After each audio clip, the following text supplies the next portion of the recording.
കൂത്തുപറമ്പുകാര് ജിന്ദഗിയിൽ കാണാത്ത മീൻ പൊരിച്ചതിന്റെ ചാകര. കൂത്തുപറമ്പിൽ ഇന്ന് ഇനോഗ്രേഷൻ ചെയ്ത മീനും ചോറ് അല്ലേ? മീനും ചോറ് അടിപൊളിയാണ്. ഒരു രക്ഷയില്ല. കൂത്തുപറമ്പിൽ തന്നെ വന്നോണ്ട് നമുക്ക് എവിടെ പോകണ്ടില്ല.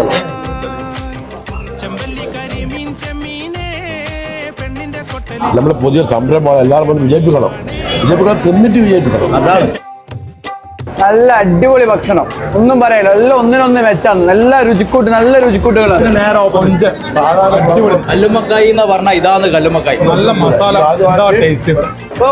നമ്മളെ കൂത്തുപറമ്പില് ഇത്തിരി വിശാലമായ ഡൈനിങ് വേറൊരു റെസ്റ്റോറന്റ് ഞാൻ കണ്ടില്ല കേട്ടോ. സിറ്റിംഗ് കപ്പാസിറ്റി മാത്രമല്ല സജീർക്ക, വിശാലമായ പാർക്കിംഗ് സൗകര്യം. ഒന്നും പറയാനില്ല. ഒറ്റ വാക്ക് പറഞ്ഞ വിഷയം ചോറ്. കൂത്തുപറമ്പിൽ കുറെ നാളായിട്ട് ആവശ്യപ്പെടുന്ന സംഭവമാണ്. നമ്മള് ചോറുന്ന തലിശ്ശി കണ്ണൂരെ പോകും. ഇനി കണ്ണൂർ പോകണ്ടില്ല, ഹോട്ടൽ സ്റ്റൈൽ ഇവിടെ ആയാലും. ഞാൻ നാട്ടിലെത്തിയ നല്ലൊരു ഫുഡ് കഴിച്ച്. കാരണം നമുക്ക് ഏറ്റവും ബുദ്ധിമുട്ട് അവിടെ പാർക്കിങ്ങിനാണ്. ഇവിടെ പാർക്കിംഗ് വിശാലമായിട്ടുള്ളത് ഇത് ചിന്തിക്കണ്ടല്ലോ.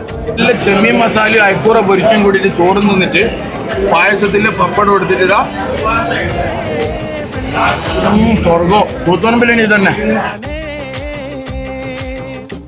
അപ്പൊ നമ്മളിപ്പോഴത് നമ്മളെ കൂത്തുപറമ്പില് പുതുതായി ഇനോഗ്രേഷൻ ചെയ്ത മീനും ചോറിലാണ്.